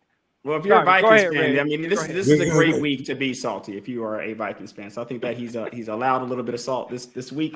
And with the Ravens and the Bills, this is an interesting game. I like this game. This is like the most entertaining game to me as far as like on that I see here on the schedule. I do like Derrick Henry, but I think on the last show I told you that I also like James Cook. I don't think he's not a bum. Like James Cook, I don't think he's like ultimately like the equalizer. I do like Henry more than Cook. Cook's not a bum. Like, he's a serious player and he catches the ball better than Derrick Henry does. I would love to say that the Ravens were coming here and destroy the Bills, but the way the Bills just looked this last game, man. I mean, I don't even know if they broke a sweat out there. Like it's tough, man. This is tough. Like I'm gonna go with the Ravens only because I'm willing Lamar to win because I just like the Ravens. I've always liked the Ravens, even though I'm a Steelers fan. I like the Ravens organization, how they ran, like the Ravens in general, more so than the Bills. But this isn't a conviction pick at all, guys. Like the Ravens could go there. Playoff Lamar could show up and they could, handle Bills. We'll get to the scores. But to answer your question, as much as I do like Derrick Henry, I do think that James Cook is a factor on the other side. I don't think it's a 1-to-1 offset, but I mean, James Cook's pretty damn good. I love Jay in the comments said Reggie is literally sitting on the fence. I am, bro. I am. Like Jay's very observant, and I am on the fence, bro. Because that's the reality of the situation. Yeah, the Ravens can come here and put up 30 and 40 and win this game, guys. The Ravens can come here and lose by 20. Well, I'm on the fence with Reds. I have no idea. It can happen that both of these situations, because you don't know really. As much as I love Lamar, guys, and I think that the MVP race, I do think that it's settled. To me, I think Lamar's MVP. But when it comes to playoff Lamar, he's still in prove-it mode. Yep. I don't know this guy. Like, I don't know which guy is showing up. Until I see him show up and win a game, I don't know who's going to show up here, guys. And I can't just give Lamar the benefit of the doubt as much as I want to. Completely fair. Don, we got the Texans against the Chiefs here. What do you think about this matchup? My heart says go Texans. My brain says Chiefs. So I think the Chiefs just have too much. They have too much going on right now, too much speed. So I'll go Chiefs in that game. Okay. Well, okay. And no one asked me, but y'all talking about Josh Allen versus Lamar Jackson. I'm sorry, had a brain fart. Josh Allen really hasn't proven he can win deep playoff games either. So I think all things being even, I gotta go Ravens on that one as well. Ooh, nice. That'd be nice, man. See Lamar get over the hump, man. Well, we're gonna get our predictions now, and Mr. Scott, you'll have plenty of time here. So we're gonna go our first game. These are Saturday games. Don, we have the Texans. They're getting 8.5 against the Chiefs, and the over/under is 41.5. Okay, Chiefs for the over.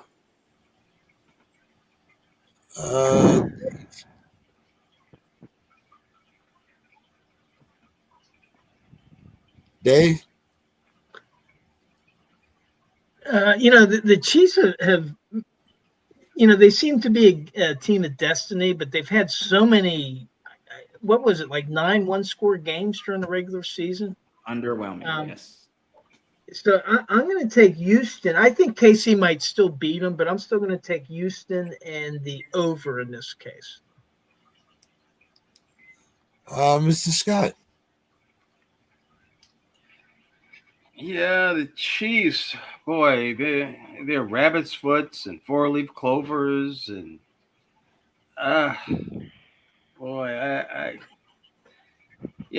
take the Texans and the points, but I got to take the Chiefs over. I think it'll be over. Okay, Reggie. All right. Do I need to preface this with I'm terrible? I'm gonna preface that this last time. I'm terrible at this, guys. But let's go in here. 41.5 on the. I'm gonna go over. I'm gonna go over here. 8.5. I got Chiefs on the straight up for sure. It'll be maybe we get a surprise from CJ, but I got the Chiefs here. The points. I'm still just going to take the Chiefs. I'm not going to take the points. I'm going to take the Chiefs and not taking the points on the Texans. So you went Chiefs and over? I want to. 8.5. Damn, you went Chiefs and over? Is that what you did, Reg? I went Chiefs. So I'm going Chiefs on the over under. So it's 41.5. I'm going over on the 41.5. Okay. The 8.5, I feel like is so disrespectful to the Texans. Like I want to respect CJ better more than this. Like I want to think they can at least keep this within like 7 or so. So you take it in the points. No. What do you say? Wait, I took so I'm gonna take the Chiefs. I'm taking the Chiefs. To cover. Chiefs and over. Yeah, the Chiefs to cover. Since Reggie started with the fact that he's terrible, I'm doing the exact opposite. I'm taking Houston and the under. It's what all fans should do until I prove otherwise. Like Lamar, man, like Lamar. Lamar's got to prove otherwise, and I got to prove otherwise. At least I can admit it out here. I have no problems with that. I'm good. And the under. It's a low-scoring defense game. All right. And who did you take, Demetrius? Oh, I took Houston because Reggie took the Chiefs. I got to go out there. No, I really think they're going to keep it close. You said it. Whole bunch of Chief one-score games. Mr. Scott talked about their luck. They haven't been blowing people out this year. Their games are close, and 8.5. Reggie got 3 out of 6 on this on the spread picks. Yeah, I think I was tied for first there, if I'm not mistaken, with another guy on there. He was really happy. He was really happy about that 500 record. It's got to be. It's small. It's small steps here, guys. In 2025, I felt like I just took one. I'm going to take the Chiefs and the under. Yeah. And I'm giving up the points. Mr. Scott, you're giving up the points. I'm giving up the points. I'm taking the Chiefs and the under. Okay, at least I'm not the only one. James stepped out on her ledge with me here, James. Mr. Scott, I'm gonna give you the pleasure of answering this first, and you can make any other comments that you'd like to make during your pick here. The Commanders are getting 9.5 at the Lions, and the over/under is 55.5. No defense being played whatsoever. Well, I'm just going to go a little bit opposite on that. I really love the Commanders quarterback. And I love his decision making as far as running. I mean, he doesn't just run to run, even though they do have a few plays for him to show that he can do that. But he really picks his spots. And his arm, man, he looks like Doug Williams back there. I mean, that ball comes out of his arm, comes out of his hand, man, like a cannon. So I've got to take them in the points. And I'm also going to take the under. I mean, it's kind of tepid on that.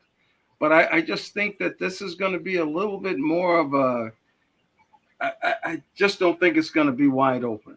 And I think the closer that they can keep it, that's when the breathing starts happening. That's when all of a sudden you can't, you can't get air. All of a sudden, and everything's going Demetrius's way. Oh, he's so happy. Oh, he's just giddy. He just can't be beside himself. But I really think the Commanders, at least they'll cover. I just can't go on a limb and say they're going to win the game. The bullshit portion of this podcast over yet? I'm getting tired. I didn't even think Demetrius even on camera anymore. I'm just waiting for the bullshit portion of the podcast to end. Hold on now, Demetrius. How much of this bullshit you going to let him say? We after dark, you letting him run off this bullshit for like 15 minutes of nonsense. It came back on just for that. The man is I'm taking the point. He's allowed to pick his poison. And I have my sister lives in Southfield. My wife's cousin lives in Livonia, and they're just turning cartwheels too. They just think it's a done deal. So I want to turn the tables on all of them. I'm going to just turn the tables, and I'm going to take the points with Washington and the under. Okay. Demetrius, you want to give us some sanity here or what? I don't. I mean, is it take a rocket scientist? No. Yeah. We might score 55 by ourselves. What are we talking about? Goodness gracious. Okay. I got the Lions in the over. You're taking the over, clearly. The Lions in the over. I don't need this to be a bunch of bullshit. I got facts and data to back me up. I'm taking the Lions in the over. Oh, yeah, goodness. Okay, go ahead, Dave. Well, Demetrius isn't going to like this. I'm taking Washington in the points. I think Detroit's going to beat them, but Washington has just been they've won games so crazily. Like with the doink field goal earlier in the season, they had the Hail Mary pass where the one defender is like woofing at the fans, and then the ball bounces right into the receiver's hands for the win. So Washington has had some crazy games. So I'm going to take Washington, and I'm going to take the under in this game. Don. I'm gonna go with the Lions and the under. I think the Chiefs will keep it somewhat close, but at least the total score. You mean Commanders? I mean, Commander. I'm sorry. Yes. Yeah. Go ahead, Reggie. 2 men walk in, 1 man walks out. I don't even know what that means. What are we talking about? I'm sorry. We're after dark. I guess that's true. I'm gonna piggyback to piggyback off of what Mr. Scott just said. I'm gonna take the Commanders. I'm gonna take the Commanders and the points. The Commanders, and I'm gonna take the under because it feels like the Lions can score 30 and still get under and be hit the under on this. So I'm gonna go under. I'm gonna go under. I'm going to in the points, but I do have the Lions to win straight out. I have the Lions winning. I'm going to give up the points also, and I'm going to go over. I'm going to ride with you here, Demetrius, because you got 50 by themselves. Well, hey, next week is going to be a great podcast, James. I love Jameson Williams. I think he's probably he's probably the best number 3 wide receiver out here right now. So I'm hoping as far as my fantasy, I'm hoping Williams does my job. But anyway, so Sunday we have the Rams getting 6 versus the Eagles. The over-under is 43.5. Reggie. All right. I'm going to take the over. And I'm going to take the Eagles straight up. Okay. Don. Just in time for Don to leave. Don literally just left. Like he just like it was as you said the sentence. If you had called him first, he would have probably got the question. Dave, go ahead. I'm going to take the Philly in the over. Mr. Scott. Yeah, I'm going to follow that cap. Philly in the over. Reggie. I started with Philly in the over. Demetrius. I think I'm with the guys. Yeah, I think we're all aligned. I'm taking Philly in the over. Yeah. I tell you what, next week if the Rams win, Jay is going to be back on here woofing at us. He's gonna let us know. He is. We need to get Jay on the camera. Jay is bringing it. Yeah, he is. Yeah, Jay, is he a Rams fan? Is that what it is? Is he a Rams fan? I think he thinks the Rams surprise is an outright win. Yeah. Jay, he's not crazy. He's not crazy only because I told you a lot of teams. You play teams like this. They're a Super Bowl winning franchise. It can happen to you, and this is the team where they can do it to you. But he's a cornbread. He is. He's a cornbread eater. Yo, what is wrong with cornbread? No, that's his podcast. That's the name of my podcast. Cornbread. Okay. And he's a Lions fan. Jay seems to be a Lions fan. So we call ourselves cornbread eaters. Jay, send me your email and we'll get you on the show also. Okay, Don is having a little connection problem here. He's trying to get back on. Let's see. Okay, so now we go to the Ravens versus. Did you make your pick, James? Yeah. I said we make it unanimous. Yeah, we all clean sweeped it. Yeah, that was a clean sweep. Okay, so the Ravens are giving the Bills 1.5. The over/under is 51.5. Wow, 1.5. I wasn't the only one torn on this. Wow. So. Go ahead, Dave. Yeah, well, I think I heard that the Bills picked up a quarterback that had played, was on the practice squad for Baltimore. I think to emulate Lamar Jackson. But, Baltimore's defense at the beginning of the year kind of was pretty bad. And then they brought in Dan Peace as a senior advisor mid-season, and since that time, their defense has really improved. So I think for that reason, I'm going to take Baltimore and the under. All right. Reggie. Gotta take Baltimore. Hoping my guy can get this done with absolutely almost zero conviction of that. He's not earned that, but I'm hoping that he gets over the hump. But this is not really an indictment of Josh Allen. I love Josh Allen, but I'm hoping that Lamar is able to finally show what he can do, build deeper into the playoffs here, and what a team to do it in, and what a time to kind of do it. This is a great game, a great spot for him to really go in and improve some things. And I think to Mr. Scott's point earlier, it's a great spot for Josh also to go in. But I think being at home, I'm going to take the Ravens here, and I'm going to go with the let me go under. I'm going to take the under. Okay. Dave. I took Baltimore in the under. Oh, okay. Demetrius.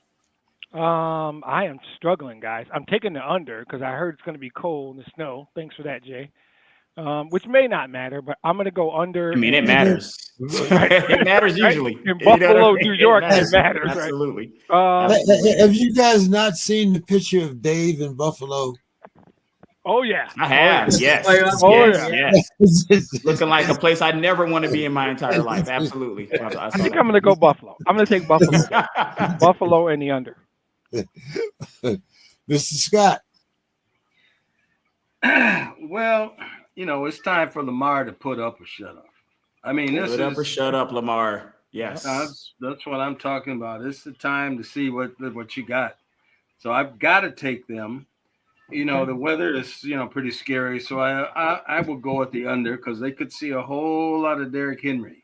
So yeah, that's my that's what I'm thinking. My heart wants You're taking Baltimore then. Yeah, I'm taking the Ravens. Oh yeah. My heart really wants to go with the Bills. Everybody knows my thoughts about the Ratbirds. So I'm going to take the Bills and the under because I think there's going to be snow. It might be a 9-6 game. Wow. So anyway, that's let's start. Final thoughts, Reggie. You don't usually stay around this long, so I'm gonna let you. Yeah, man, I had to hang around. There was all kind of debauchery and stuff happening here after hours, man. Next time I'm getting the hell out of here. And things got very crazy here, man. So. But my final thoughts is kind of what we just said. It is put up or shut up time for Mr. Jackson. Now I feel like you deserve a third MVP here, and I would hand it to you on a silver platter, but you're going to have to win playoff games to be that guy. We all know how this unfortunately goes. It sucks that it's this way, but this is the way it goes. You're going to have to start winning some games to be that guy. And the message could doubly go for Josh Allen. You got to start winning some games to be that guy. It's a good opportunity for both of them, to be honest with you. I'm hoping Lamar can get over the hump because he's been winning these MVPs. So I like to see people kind of accompany these trophies with other trophies. So that's why I kind of root for Lamar, but I do like Josh Allen as well and feel like he needs to put up or shut up also. So we're going to see who actually puts up and shuts up this weekend. Jay, as a Steelers fan, I could never vote for the Ratbirds. I saw that. I was like, yeah, he had to go Bills, Jay. Yeah, I mean, it does. It I mean, we shouldn't even take that pick seriously. I didn't even think you were going to make that pick, James. I mean, you got to ask the question. I was like, why are we even asking him, Mike? Why are we even asking? Exactly. So let's see. Next final thoughts. Let's go, Dave. Yeah. First off, for Don, if he can hear me, just send me your last couple picks, and I'll make sure that they're included whenever we go over this next. Yeah, he week. said he was trying to get back on. I'm not sure he's gonna make it back on. Yeah, and welcome, Jay. I really enjoyed your commentary. But for my final thoughts, I'm listening to an audio book called "A Different Way to Win" by Jim Rooney, and Jim Rooney is Art Rooney II's brother. son of Dan Rooney. And the book is about their father, Dan Rooney's legacy. But if you want to gain an understanding of NFL history in terms of how they got to the salary cap, the negotiations with the NFL Players Association, Dan Rooney was a big part of that. And Jim Rooney actually narrates the book, and he has interviews with Paul Tagliabue, with Joe Green, with Bill Cowher, and with several other people. And it's really very interesting to read. And then the other thing for Steelers fans, because we're such a fickle bunch, and a lot of people don't really understand the Pittsburgh organization. And this book would be a very good book to understand where Art Rooney II is coming from, because the influence of his father Dan and his grandfather Art Sr. is very much imbued in that organization. Not all NFL owners are the same.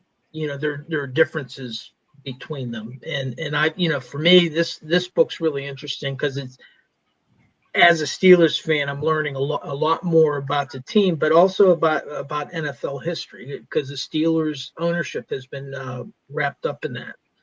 So anyway, that's my my final thought for tonight. Okay. Mr. Scott, your final thoughts. Well, just two things. Glad to be with the guys again and get the thoughts from some of the great minds, some of the greatest minds out there on the internet. And, excluding somebody that's, do it. Come on. So euphoric, such giddy and such glee about their team. I mean, it's really something to see, almost like Humpty Dumpty. What happened to Humpty Dumpty? We'll see what happens to Humpty. You better sign off before my final thoughts. I know that. I'll be really watching the game. But my final thought is, I just heard that the ball player, one of the Ball brothers, he's not playing basketball now. He's a rapper. He's going to rap.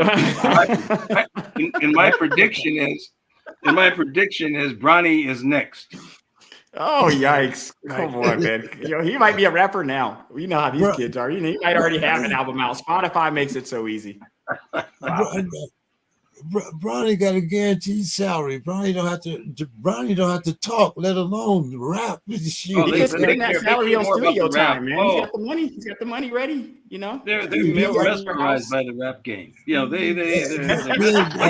I detest it. So it's.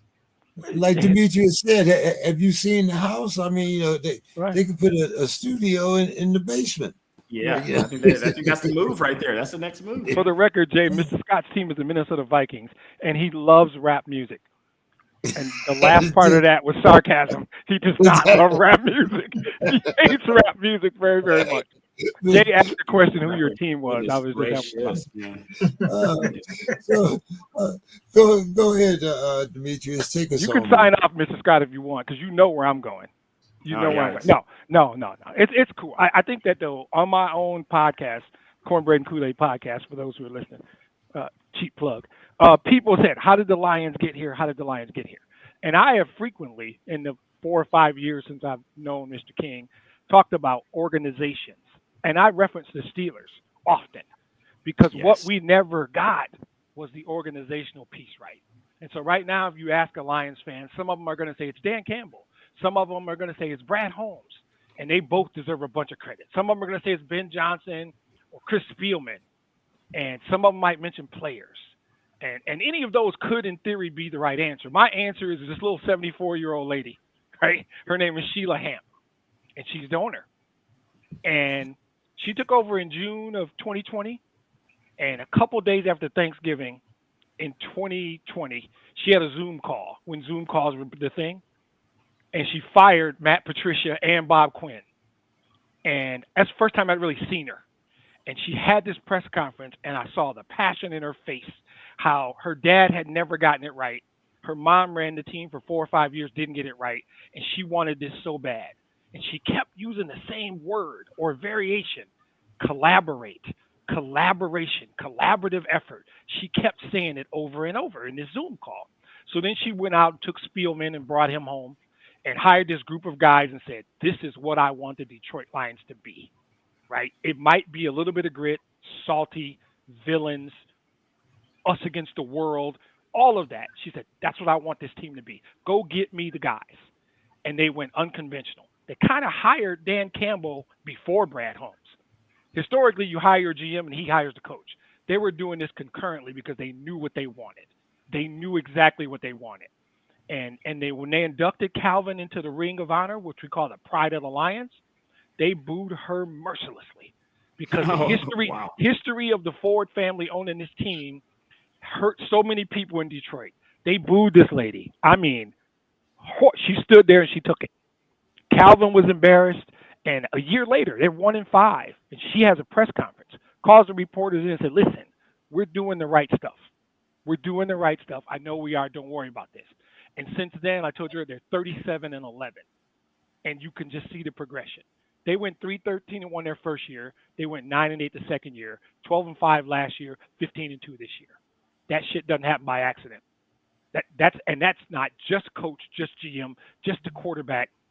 That is organizationally. And so for years, I said the Steelers are the model organization.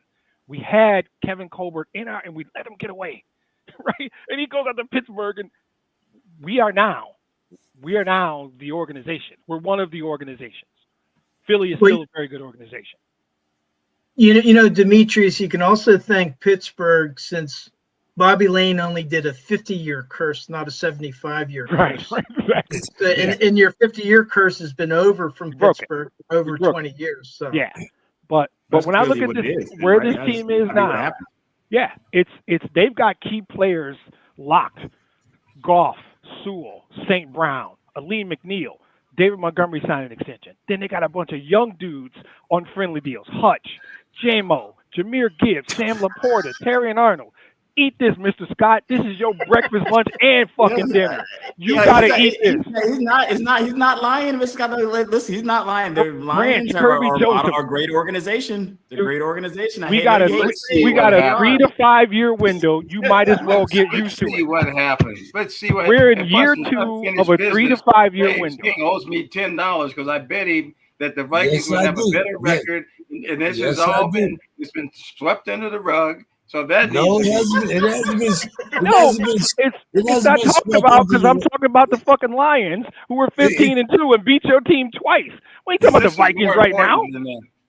Really? Okay, I'm just saying we're in year 2 of like a 3 to 5 year window where we have a healthy cap. We got a quarterback who's 30 years old. We got a core of like 7 or 8 really good young players. This isn't just me talking crap. It's not. It was 2 years ago when I said it. Because we weren't there. This is legit now. This shit's coming to fruition. And so I had to use my final thoughts on this. What else was I going to talk about? It's a solid team. It's the Lions did it the right way, man. The Lions did it. They did it the right way, guys. I hate it for the Lion haters out there. With that did not go unnoticed, Demetrius, from afar, watching them build that. And I think the consistency of staying with a coach when they're losing it shows a kind of like a certain fortitude that a lot of other people lack. We talked about those owners all show. We talked about Jerry. We talked about Arthur Blank giving Kirk Cousins a bag of money. We talked about all these different owners making these horrible decisions, and she figured it out. Sheila Ford Hamp figured this out and got it right. And yeah, I'm giddy. You damn right I'm giddy. I'm going to be giddy for a minute. I'm telling you right now. So, yeah, you're going to deal. Y'all should be glad. I had to work every Wednesday night for the last 3 months. But that project is done, and I'm back. So, welcome Buster Douglas, just in time for the Mike Weaver, John Tate. Welcome to the party. Dude, we're 15-2. What the hell are you talking about, Buster Douglas? All right. Hey, good, Reggie, Dave, good seeing y'all. Mr. King, you my dude. Nah, Mr. Scott's my guy. He know we got this fun thing. He know he's my dude. Well, welcome back, Demetrius. Hey, I'm glad to be back. All right, guys. We'll see everybody next week. Hopefully we can get Reggie, Demetrius. I'm gonna hold you to that, man. I'm back. All right. So, Dave, did you get Don's? Don, he sent his pics. He did send them in. He did send them. He sent both of them if you want to check. Yeah, I got him. Kool-Aid. I got to see what that's all about. I might be infiltrating that. Hey, I it's might easy to just- find. He took At the Ravens cornbread in the pie. under and Detroit in the over. Got him. Yeah, Mr. Scott, you part of the conversation. You just don't keep up with it. But I always make sure I send you one and everybody else. Even the guys that I think I sent Reggie one for 4 weeks, and I knew he was going to be gone. So Now, Anthony always And answers. I did receive them. Right, absolutely. Yep. all right, Good to be guys. back, guys. Have a great weekend. Next week. Make sure They're you gonna make enjoy good games football next week. this week. Well, I hope Demetrius is still giddy. Oh, I am. just want to see. I want to see this. Yo, thing. there's nothing wrong with that. Can't Let's wait, go bro. Lions. Let's go Can't Lions. wait. Right. That's right. Let's see it happen. Let's see it happen. All right, guys. I just want to see the Bills and the Chiefs. No rat Good bird. games. All right, guys. Today, Have a good one. This is going to be. We'll see you all It's later. gonna be a showdown. It's going to be a showdown. We'll see. I mean, all this giddiness and all this happiness and all. We'll see. We'll see. Dude, I'm a